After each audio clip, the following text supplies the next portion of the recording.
Agora vamos ter a Mônica. Já com a emoção, porque escutar tudo isso, né? Mãe se emociona, gente, o tempo inteiro, não tem jeito. Mas, assim, sou Mônica, né? Faço parte do coletivo do Mães pela Diversidade. Quero agradecer aqui o convite do Rogério, né? Do Eternamente Sou. Luiz, muito obrigada, né? E Sandra, que estou conhecendo hoje, por essa iniciativa linda, e cumprimento também cada um que compõe a mesa hoje, somando aqui nesse encontro que já está bem forte, né? E eu não quis preparar muito, não quis preparar um slide, porque mãe, ela tem uma experiência que vem no seu dia a dia, que é do tamanho do elefante. Talvez a gente carregue muitos elefantes, né? Porque quando a gente sai do armário, enquanto mãe de LGBT, a gente sai sabendo que temos que enfrentar também todos os preconceitos que estão aí na sociedade. E, para iniciar hoje, eu queria falar sobre o isolamento, né? Eu fui buscar lá o conceito do isolamento justamente para trazer essa reflexão do nosso dia a dia lá fora. Né? E também vou trazer um pouquinho da experiência que eu vivi na semana passada, que realmente, cada vez mais, a gente precisa ter voz, precisamos ter esses encontros, que é justamente para trazer essa reflexão e lutar contra todos esses processos de homofobia. Né? Então, o isolamento ele nada mais é do que a separação de uma substância, ou de um elemento, ou de uma coisa, de um determinado contexto. Ou ele pode ser um estado da pessoa que vive isolada, ou então foi posta à parte. Eu vou ficar com isso. Tá? Os nossos filhos eles são colocados à parte o tempo inteiro. Né? Dentro da parte religiosa, dentro da parte familiar, e aí nós temos também os preconceitos, que para você conseguir sair do armário, você precisa ter um enfrentamento, você precisa ter um posicionamento e você precisa ter apoio. E nem sempre o LGBT consegue ter isso dentro do seu seio familiar. Talvez por isso, doutor, ele busque essa segunda família, né? E chegue nesse contexto, porque eu sei, eu estou aqui com meu filho, o Igor, né? E eu sei o quanto foi difícil, aos 15 anos de idade, chegar para mim e dizer que é gay. Né? Para mim não era, e para ele tremia tanto ao dizer isso. Gente, eu com uma mente tão aberta. E ele tremia com os lábios brancos para dizer para mim, mãe, eu sou gay. E, no primeiro momento, ele não disse que era gay. Ele disse que era bissexual. Ah, sério? Né? Não me diga. Mas, enfim, vamos continuar o processo. Porque eu acho que tem que vir dele também. E aí, 3 dias depois, quando ele se sentiu confortável, ele virou e falou assim, mamãe, eu tenho algo para revelar. Eu não soube. Eu sou gay. Sério? Então, tá. Né? Então, ele falou. Mas falou também ainda nervoso, ainda tremendo.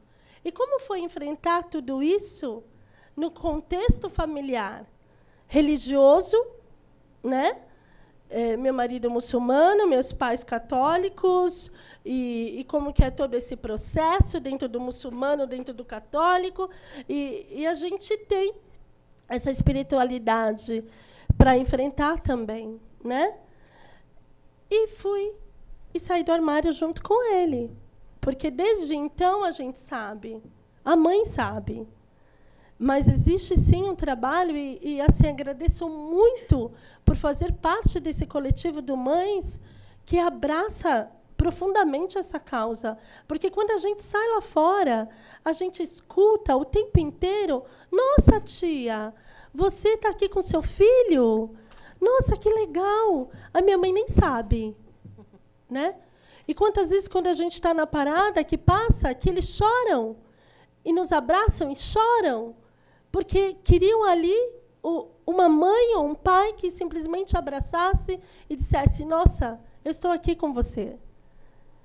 E justamente por esse isolamento, e justamente por esse afastamento e pelo desprezo, porque esta palavra que eles enfrentam a cada momento, eles literalmente venham a cometer o suicídio. Eu acabei de perder um amigo de um amigo com 15 anos. E cada um que morre é com muita dor que a gente fala, né? É muita dor, gente. E não é possível mais que a gente não possa abordar essas questões, e que ótimo que seja abordado tudo isso dentro da questão da religiosidade dos mórmons, esse enfrentamento que deveria ser tão natural, né? Porque eu que sou diferente de você, você que é diferente de mim. Gente, isso é lindo, né? Mas não é assim. O diferente, ele causa, ele traz problemas. E não é aceito, porque o teu cabelo não é igual, porque o teu olho não é igual, porque você é gorda, porque você é magra, porque... Até quando pessoas têm que morrer ou pessoas têm que matar pelo ódio? Porque a homofobia, ela traz um ódio que ela desfigura o outro. Não basta matar, né, mães? A gente sabe disso, que não basta matar, ele tem que desfigurar o outro para dizer que eu não aceito você. Né? E trazer isso hoje, na semana passada eu fiquei muito mal. Muito mal. Tem um trabalho onde eu estou realizando hoje, e nós sentamos, porque eles gostam de discutir um momento de reflexão espiritual na hora do almoço. E quando eu cheguei, falei, nossa, que maravilha, que bacana, vamos poder discutir algo dentro de uma espiritualidade. Quem sabe, aí a mãe já pensa lá na frente, né? Quem sabe, assim, a gente vai colocando um pedacinho aqui de fala, outro, e, de repente, abre alguma mente, porque a gente já, né, pensa lá na frente. E, de repente, na semana passada, eles colocaram um vídeo falando da bendita cartilha, né, que levam para as escolas do LGBT, que o LGBT está encurtindo e obrigando, e que crianças, nossa, isso doeu. Crianças estão morrendo nas escolas, né? Morrendo por suicídio, porque o LGBT está colocando e obrigando as crianças a não serem homens ou mulheres, meninos ou meninas. Quando eu vi isso, eu tive vontade, desculpa, de vomitar. Mas vamos lá, a gente é educado, né? A gente foi criado para ser educado, a gente vai mantendo um pouquinho a linha, respira fundo e continua. E aí, eu esperei terminar o discurso, né? A pessoa terminou, eu fui educada, consegui. E depois a pessoa veio dizendo sobre o processo de oração, que o LGBT é o demônio, né? Que veio assolar o mundo, que fulano de tal, que está aí no Congresso, ele fala como um demônio, é o próprio diabo, é o próprio 666. E assim eu falei, Jesus, eu vou vomitar mesmo. Aí eu respirei, contei até 1000 e pedi licença num processo que é totalmente uma coisa que eu achava que seria interessante, mas é uma mesa conservadora até o último. Aqueles, né, espiritualistas super conservadores, e eu pedi licença para falar. E tive que conter toda a emoção ali, né, para não mandar ninguém a merda, né?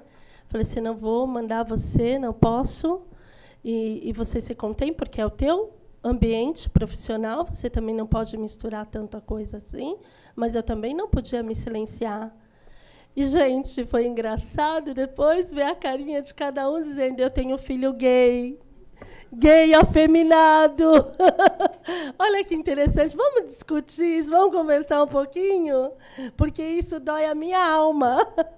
Gente, eu não sei se eles ficavam sem graça ou se eles me pediam para sair, né? Mas eu tive a minha fala. E aí o outro tentou interromper e eu pedi licença. Eu falei, não, eu peço licença, eu preciso falar. Né? Se eu estou fazendo parte dessa mesa, eu tenho que ter o mesmo direito que você. Né? Então, não sou obrigada a revelar para todo lugar do mundo onde eu vou. Ah, eu sou hétero, meu filho é gay. Ah, eu sou hétero, meu filho é gay. Ai, que lindo. Não. Né? Mas, a partir do momento que vem uma discussão dessa, eu tenho que trazer à mesa também. Né? No dia seguinte, ninguém olhava e falava bom dia para mim, mas tudo bem. A gente segue do mesmo jeito. Nessa semana, eles já voltaram a dar bom dia. Já é um processo. Né? Mas o que eu quero trazer com tudo isso?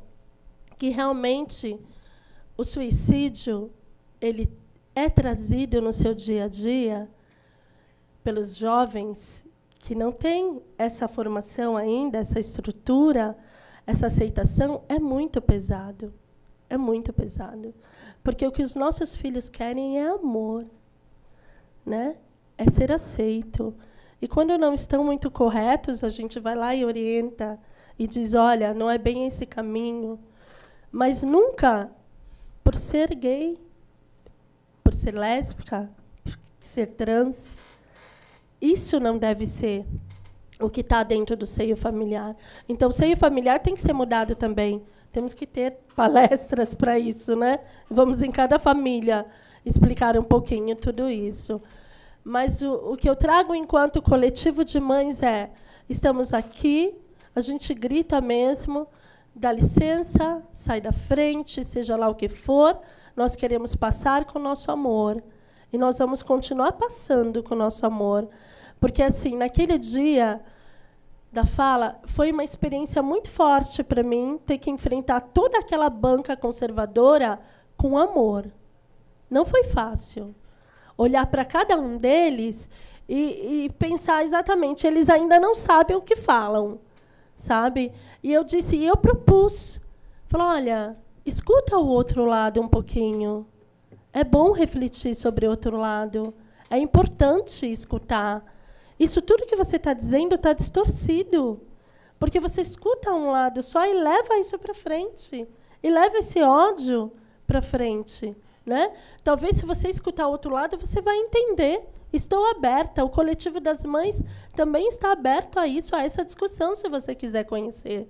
E propus isso para cada um deles. Se isso vai mudar ou não, eu não sei, mas a gente tem que continuar. Né? Continuar lutando, continuar tentando. Enquanto, só para completar e finalizar também, eu fiz um trabalho com idosos em situação de rua. Né? Eu estava numa casa com 100 idosos em situação de rua.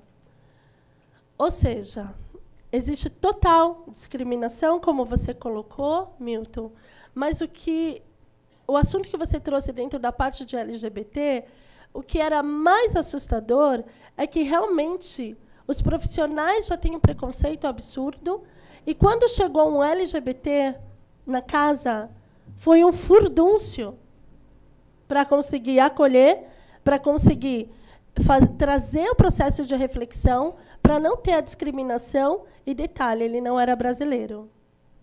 Então, idoso, LGBT e de outra nacionalidade. Ou seja, gente, foi um trabalho difícil, mas alguém tinha que assumir isso, e eu tive a oportunidade de assumir isso com muita garra, e fui.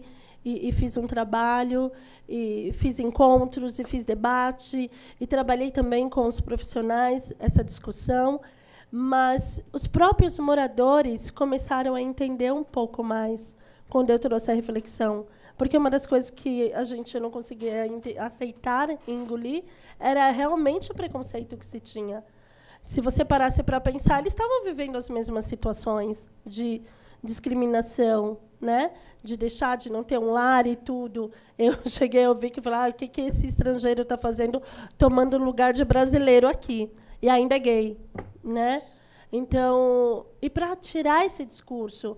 E esse discurso tinha na hora das refeições, de apontamentos e tudo. Então, realmente é uma luta que a gente abraça, é uma luta que a gente tem que continuar mesmo. É uma pena que tenha vindo assim poucas mães representando, mas o nosso coletivo ele é grande, né? Mas é pequeno ao mesmo tempo, porque a gente tem que se virar e estar em vários lugares. Mas eu agradeço também a presença das mães que estão aqui, a presença de cada um em nos escutar. né? Acessem nossas páginas. Se vocês conhecerem filhos que necessitem de um diálogo, famílias que necessitem de um diálogo, né, das mães, nós estamos aqui à disposição. É um enfrentamento, não é fácil, não é simples, mas precisamos tirar os nossos filhos da invisibilidade também e das acusações que são levados e que tantos morrem e que tantos são espancados ainda na família, não só na rua, porque quando meu filho sai, eu não sei se ele volta ainda. Infelizmente, a gente passa por esses medos, por essas preocupações. E isso dentro de nós também tem que morrer, né? Os nossos filhos têm que sair para a rua e a gente ter certeza que eles vão voltar bem para casa, né? A gente sabe que a violência ela está a postos em cada momento, em cada lugar, mas ele tem que voltar. E não é por ser LGBT que isso tem que estar mais intensivo na sociedade, né? Porque eles enfrentam isso também e é o nosso temor a cada momento, né? As pessoas têm que ser sensibilizadas, os profissionais das áreas, os professores, né? Os professores têm que estar realmente nesses espaços públicos que a gente sabe onde eles ocupam, tem que ter essa aceitação. E como é tudo isso, gente, depende de nós, dessas discussões, de levarmos e, principalmente, de não silenciarmos. Nós costumamos dizer que nossos filhos, eles não vão virar estatísticas, tá? Eles não podem virar estatísticas. E os que se foram, eles se foram e a dor já ficou, né? Então, por esses também, a gente grita, porque os nossos não podem mais passar por isso. E os idosos também não podem passar. E todos os outros que sofrem a homofobia. Então, estamos aqui, sim, por essa luta, por essa garra. Agradeço de antemão a cada um de vocês, a cada escuta. E o que precisar do Mães, nós estamos à disposição. Muito obrigada pela atenção. Obrigada, Mônica. Obrigada por suas palavras, por nos apoiar. E quando uma mãe, uma família, um amigo apoia um LGBT ou qualquer pessoa e não deixa aquela pessoa caminhar sozinha, a probabilidade de um suicídio é bem menor. Então, assim, a minha mãe ela não teve a instrução, né, que você tem, e também mas agora, né, depois que eu saí do armário, ela também saiu do armário. E ela entende, e foi tão bonito há 3 anos atrás, quando ela estava no cartório pro meu casamento, no civil mesmo, né? E eu desacreditei naquela mulher totalmente católica, né? Totalmente religiosa, abençoando o meu casamento. Então, a mãe faz muita diferença, né? Muito obrigada. Obrigada. Agora, nós vamos tentar manter um tempo, né? Luiz, como nós somos de tempo, Luiz? Porque nós temos que obedecer a ordem, tem que correr. Tá, desculpa, né, que o Luiz manda, né? Então, vamos estar com o Tino agora, né, Tino? Você sabe, o Luiz é bravo, Tino. Então, boa tarde a todos, né? Agradecer o convite ao Luiz e à Sandra, né, por a gente estar aqui, estar conversando um pouquinho com vocês, falar um pouco sobre o trabalho do CVV, do Centro de Valorização da Vida, que muitas pessoas não conhecem, né? Ou conhece, mas não sabe, às vezes, para que serve, né? É uma complicação danada quando as pessoas não conhecem o trabalho e às vezes, querem que a gente faça alguma coisa que não está dentro do perfil, né? E hoje 2 temas tabu, né? Sexualidade e suicídio, né? Então estamos juntando aí 2 coisas difíceis de se falar, né? O suicídio é um tabu, ele não importa se ele é gay ou do que ele é, né? Então as pessoas não gostam de falar sobre esse tema. As famílias também não gostam de falar, né? Quando uma pessoa se suicida, a família não fala, né? Tem pessoas que demoram, às vezes, 30, 40 anos para admitir que um familiar se suicidou, né? Então, é a vergonha que cai sobre a família, a culpa, medo e uma série de outros sentimentos, né? Então, é muito importante sobre esses dois temas falar sobre isso, né? Que falar quando você leva informação para a sociedade, as pessoas sabem onde procurar informação, essa informação está incorreta, se procura se acertar essa informação. Então, precisa se falar sobre suicídio e sobre sexualidade, né? Sobre esse tema que, às vezes, a gente vai aprender a sexualidade na rua, né? Então, a gente deveria estar aprendendo isso em casa, né? Nossos pais não... Pelo menos meus pais não foram preparados para isso, né? O que eu fui aprender sobre a sexualidade foi na rua, né? Então, todos somos assim. Então, nós precisamos começar a educar as nossas crianças, né? Sobre essa questão. E também em casa falar um pouco sobre a morte, né? Porque um dia nós todos vamos morrer, né? Então, nós não costumamos falar sobre morrer, né? Então, é difícil às vezes, fica um tema tabu, uma coisa muito estressante, né? E eu tive anotando aqui algumas falas, né? Depois a gente vai pontuar, né? Mas, primeiramente, né, pelo tema, eu fui procurar alguma coisa na internet, né? Os dados da questão de números do suicídio, eles são, apesar que se fala que a cada 45 minutos um brasileiro se suicida, né? A cada 40 segundos uma pessoa no mundo se suicida, mas são números imprecisos, né? Principalmente no Brasil, né? Esses números seriam quase 12 mil pessoas por ano, né? Mas a gente sabe que é impreciso, né? Porque a família às vezes esconde, tem muitos suicídios que às vezes a gente não sabe. Uma pessoa que bebe, entra num carro na contramão, numa rodovia, ele quer se matar. Ele vai aparecer nas estatísticas como violência de trânsito, né? Então, tem muitas coisas que às vezes os dados não são precisos, né?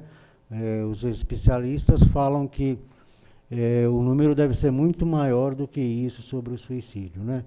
E o CVV, ele não tem uma pesquisa quantitativa, ele tem uma pesquisa quantitativa de quantas pessoas ligam, né?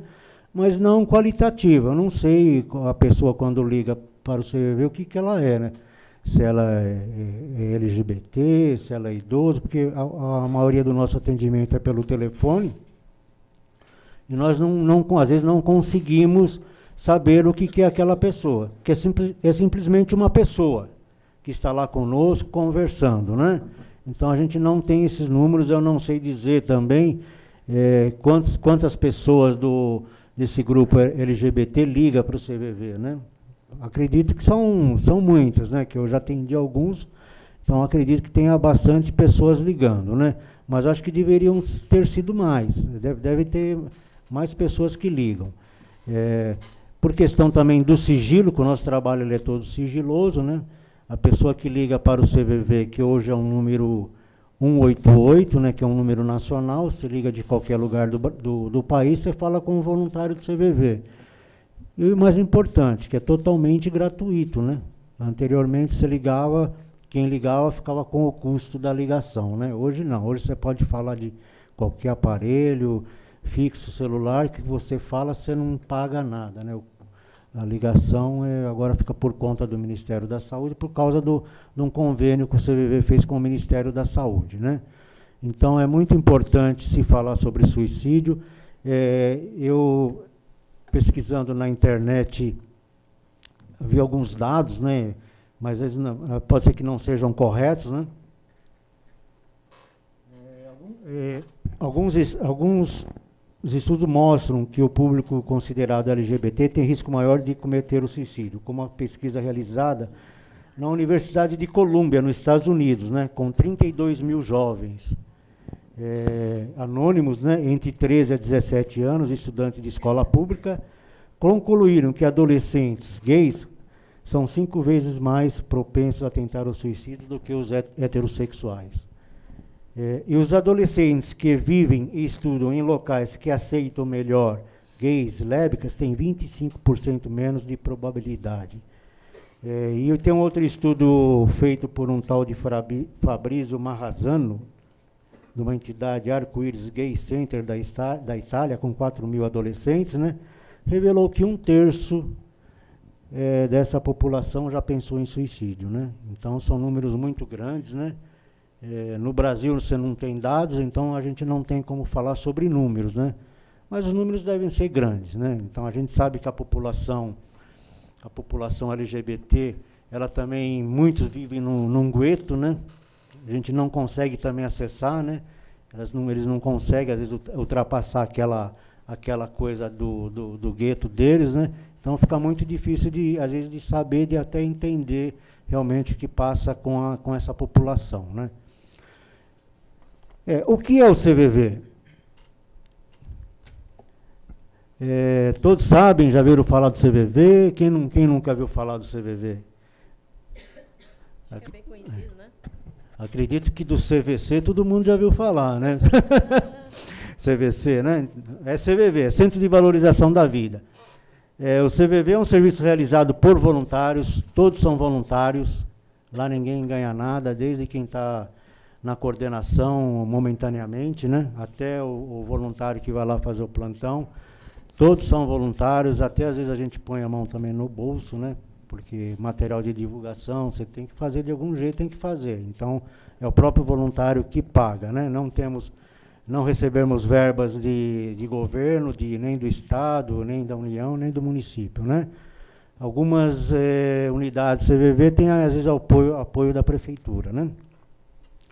É uma casa que é cedida para utilizar, né? Mas é muito difícil, né?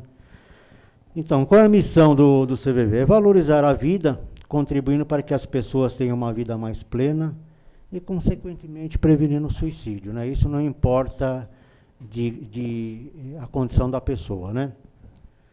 Os voluntários se colocam à disposição de todas as pessoas para conversar sobre o que elas desejarem, sem preconceito, num ambiente de acolhimento, respeito e compreensão, né? 24 horas, todos os dias do ano. Funciona todos os dias. Se ligar lá no Ano Novo, vai ter um voluntário, no Dia das Mães, Natal, né? E como você falou sobre aceitação, né? O voluntário do CVV, ele é treinado para aceitar as pessoas como elas são, né? Como as pessoas vêm para o CVV, quando elas ligam para o CVV, a gente tem essa aceitação incondicional da pessoa, né? Porque ninguém consegue mudar ninguém. Ninguém consegue, né? Você conseguiu porque você se aceitou. Porque senão você estaria brigando com você até hoje, né? E a mesma coisa com as pessoas que usam droga, né? As pessoas usam droga, se ela não se conscientizar que tem que parar, é difícil. Então fica difícil. Então é a mesma coisa também com o suicídio, né? Se a pessoa tiver muito determinada a se matar, não tem muito o que fazer, né? O CVV tem uma voluntária em Jundiaí, que chama Maria Cristina, ela é psiquiatra. Em 2012, ela perdeu um filho para o suicídio, né? Então, isso quase devastou a carreira da pessoa, né? Como você é psiquiatra e não está vendo o que está acontecendo com o seu próprio filho. E a gente vê as coisas assim mesmo. Às vezes a gente está vendo que a pessoa não está bem, depois depois eu falo com ela, depois eu converso, né? E nesse inteirinho ela pode se matar, depois que ficamos com a culpa, né? Então é muito importante quando a gente vê uma pessoa depressiva ou precisando de uma conversa, se pôr à disposição, né? Para estar ajudando essas pessoas, não precisa ser voluntário do CVV. Podemos ser qualquer pessoa, né? Nós aqui, qualquer um pode ser essa pessoa, né? Cada um pode chegar lá com o seu amigo, com o seu companheiro, com a companheira, e conversar, né? Ou se pôr à disposição. Quer coisa melhor do que um abraço? Você dá um abraço numa pessoa? Não tem coisa melhor. Então é muito importante. Nós podemos ser essa pessoa, né? Tino, você me permite te fazer uma pergunta? Opa. Até a gente não entrou no centro de pergunta, mas até mesmo para ganhar um tempo também, que daqui a pouco o Luiz já está aqui me mandando mensagem aqui, dizendo que eu tenho que acelerar, sendo que a gente pode nem conversar direito. Mas deixa eu fazer uma pergunta. Como é o trabalho? A pessoa liga, em estado de desespero ou somente para conversar? Como funciona exatamente? Não, o CVV está aberto a receber qualquer pessoa com qualquer coisa que ela queira compartilhar. Tem pessoas que estão contentes e querem compartilhar, né? Um idoso que chega num domingo de manhã, liga para o CVV, hoje eu estou contente que o meu filho vai vir me buscar para vir almoçar. E ela não tem com quem compartilhar. Então, às vezes a felicidade também, porque a gente tem um negócio que fica aqui dentro, ele fica roendo aqui, para lá e para cá. Se eu não falar, né, eu tenho que falar, eu tenho que pôr isso para fora. E não importa o que é, pode ser alegria, tristeza, alguma preocupação. Tem pessoas que ligam e começa o diálogo falando se você viu a novela ontem. Atrás disso tem alguma coisa, né? Ah, você viu a novela ontem e tal, fulano de tal, não sei o que lá. Para nós não importa muito, né? A gente vai conversar com ela, né? Mas a gente vai perguntar para ela o que está impactando ela, que ela viu lá, que na novela que ela está trazendo isso, né? São pessoas solitárias, né? Aqui no centro de São Paulo tem muitas pessoas solitárias, muitos idosos que vivem aqui nessa região central, que não tem ninguém, né? A gente sabe que às vezes até o porteiro, o síndico precisa ir atrás do... O cara ficou 2 dias sem aparecer na portaria, os caras têm que ir atrás, porque não sabe o que aconteceu. Então, é muito importante. O CVV serve para isso, 24 horas. Se a pessoa está ruim, depressiva, num estado muito grave, né, a gente nunca fala para ela não deixar. Procura ajuda médica, procura ajuda psicológica, né? Que o CVV ele é terapêutico, né? Mas a gente não faz terapia. Não tem uma ação de, por exemplo, se eu ligo, estou dizendo que que vou me suicidar, aí não. Não, perfeito. Sabia que você ia querer falar isso. Então, quando e como surgiu o CVV? O CVV surgiu no ano de 1962, na cidade de São Paulo, né? Um grupo de jovens, né? Que achou que o suicídio naquela época já era alto, né? E com o objetivo da prevenção do suicídio, né? E isso foi evoluindo com o tempo, foi evoluindo o trabalho, né? Como o CVV está hoje? Hoje o CVV está constituído em 90 unidades, né, no território nacional, né? São 56 anos de existência, em torno aí de 2.400, 2.500 voluntários, né? Dependendo da época tem um pouco a mais, dependendo da época tem um pouco a menos, porque o voluntário, às vezes, ele no meio do negócio ele sai, né? O atendimento anual, né? Até 2016, com o número antigo, que era o número 141, o CVV atendia 1 milhão de ligações todos os anos, né? A partir agora do número 188, que é um número nacional, para se encerrar agora em 2018, está se prevendo atender quase 3 milhões de ligações. Então, é muita ligação, muita gente ligando para o CVV ou, de alguma maneira, querendo saber alguma coisa do CVV. Como o CVV é mantido? Nós somos mantidos pelos próprios voluntários, né, como já foi falado aqui, que o voluntário que banca as despesas, aluguel de telefone, de luz, água, material de divulgação, né? Tem que ir num lugar, você vai com as suas posses, né? Não tem verba. Não estamos ligados a nenhuma entidade governamental, grupo social ou religioso, né? Então, o CVV ele se mantém aí independente disso, né? Até para poder acolher todas as pessoas, né? O CVV, ele não... Às vezes, ele não participa assim, de campanha de contra ou a favor, né? Que nem eu tenho, sobre aborto, eu tenho a minha opinião, né? O CVV não tem, porque eu tenho que acolher tanto quem pratica, como aquele que não, né? Então, a gente tem que estar de um jeito que a gente possa acolher. Eu tenho que acolher o drogado e aquele que não é drogado. Então, eu não posso ter nenhum partido contra isso, né? Agora, a minha opinião como voluntário é diferente, às vezes, do trabalho, né? Quem são os voluntários do CVV? Pessoas interessadas no ser humano, independente de sexo, religião, raça, condição social, e etc. Se disponibilizam a ouvir o desabafo de quem necessita, né? Então, quem precisar desabafar e ligar no número 188, vai ter lá um voluntário treinado pelo próprio CVV para estar acolhendo essa pessoa sem impor nenhuma condição. Para ser voluntário do CVV tem que ter maior de 18 anos, né? Participar de um programa de seleção, estar disponível para o outro. Disponibilidade para um plantão de 4 horas e 30 semanal, né? Então, Esse é um do básico para ser voluntário do CVV. Como acontece o atendimento? Através do telefone do número 188 agora, gratuito, né? Pessoalmente, tem algumas pessoas ainda que gostam de ir pessoalmente em uma unidade, conversar olho a olho com um voluntário, por e-mail, ou ainda de vez em quando aparece alguém que mandou uma carta, né? Ainda tem gente que gosta de escrever. E o CVV também faz o atendimento via chat, né? Via chat, que ele precisa entrar no chat do CVV, ver qual é o horário de atendimento, né? Para poder estar falando com o voluntário. Quem usa muito esse chat é o jovem, né? Então já estão cobrando ali para encerrar. A gente vai encerrar aqui só com uma reflexão.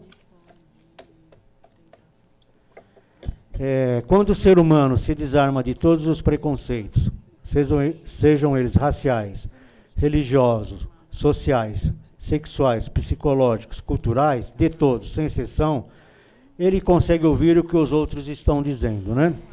Essa frase, essa reflexão, quem fez foi Plínio Marcos, né? Foi um grande dramaturgo, escritor, ele fez e foi um dos apoiadores do CVV. Então a gente fica aí depois, aí, se alguém quiser perguntar, para a gente não atrasar muito o andamento aí. Obrigado a vocês, tá?